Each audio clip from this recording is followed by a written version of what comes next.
Hello mga kamag-anak, for today's video, pag-usapan natin ang mga cellphone ninyo. Una, sabi nila kapag ang cellphone mo ay kumpleto ng signal bar, ay ibig sabihin ay mas mabilis ang data na makukuha ninyo from the network. Mali po yun. Ang ibig sabihin lang po noon ay ang cellphone ninyo ay closer sa isang cell tower. Kapag ang network ninyo ay busy, kahit gano'n pa kayo kalapit sa cell tower, ay hindi ganoon kabilisan ang matanggap ninyong data. Pangalawa, kapag naka-airplane mode ang cellphone ninyo, ay mas mapapabilis nito ang pag-charge ng cellphone ninyo. Technically speaking, oo, pero sobrang konti lang ng difference. Kasi ang airplane mode naman ay hindi nakakapagpabilis talaga ng pag-charge ng cellphone ninyo. Pangatlo, more megapixels equals better photo. Check nyo po yung pagkakaiba nitong dalawang photo.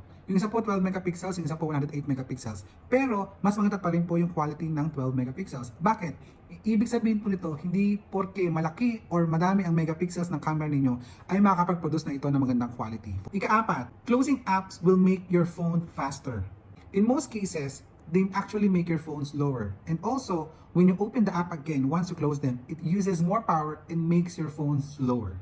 Panglima, private browsing is anonymous.